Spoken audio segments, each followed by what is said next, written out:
what is your position in relation to preservation of Quran? Is, for example, Hafs an Asim, riwayat Hafs an Asim, do you see it as preserved, munazzal from Allah subhanahu wa ta'ala?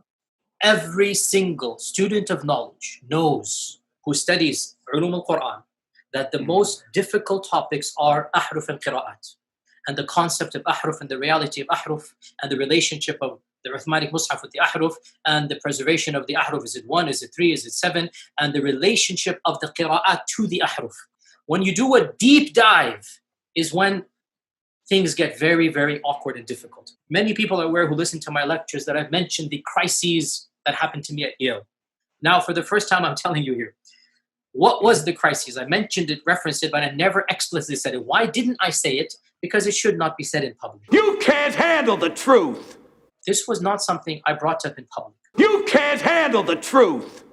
And I would never bring it up in public. You can't handle the truth. And I don't think it is wise to bring it up in public. You can't handle the truth. This was the issue.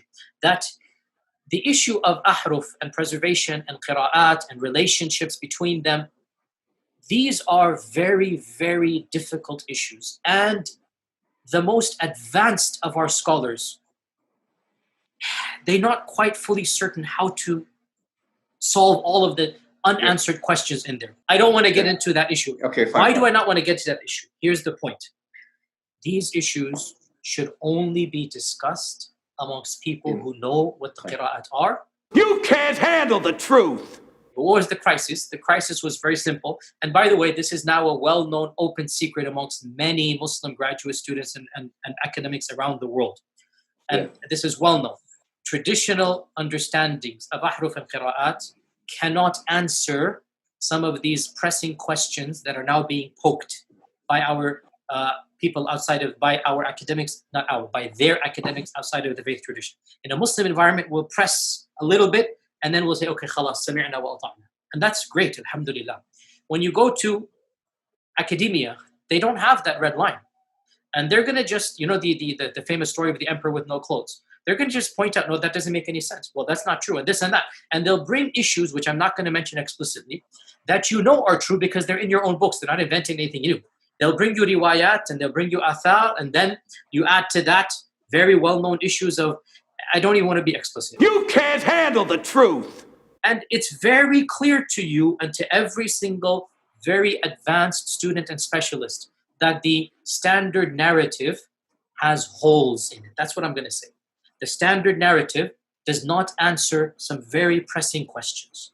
More and more professors and academics are writing stuff and they're bringing forth issues. Their level of now knowledge is leaps and bounds above what it used to be, 100 years ago, And by and large, our ulama in the Eastern world are not aware, by and large, of what's going on in the Western side of things. And they're not answering those questions in a manner that it needs to be answered. And this is something all of us that are in academia fully acknowledge. This issue of ahruf and qira'at has troubled the ummah from the very beginning of times, nothing new. And there are 15 opinions about this. None of them fully answer all of the questions that are raised. Some of them answer more than others. So the issues of the relationship, of the origins, of the ikhtilaf and all of this should only be discussed amongst those who are familiar with this science. You can't handle the truth. I can't answer this question in a 20-minute interview, nor is it wise to do so, which is why I never brought this topic up myself. You will not find one lecture of mine about this issue. It should never be brought up in public. You can't handle the truth.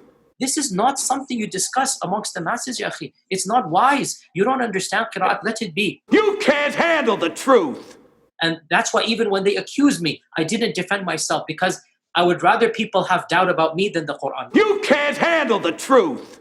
What is happening in the last few years is not me anymore. It's the Western academics. These problems are now becoming mainstream. If I were to give you a blank mushaf, and tell you to write what is munazzal verbatim from Allah into that mushaf with no human interference, would you write something which corresponds? It's not an easy answer. It's not an easy yes or no. After we get off this phone call, me and you, let's have a number of discussions. No problem. You can't handle the truth.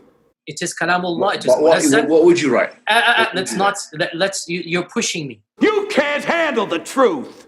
All of the qira'at are the Quran. All of the qira'at are authentic. Alhamdulillah. Leave it at that, ya akhi. Beyond this, honestly, I have no problem. We'll have a discussion or take my class. You can't handle the truth.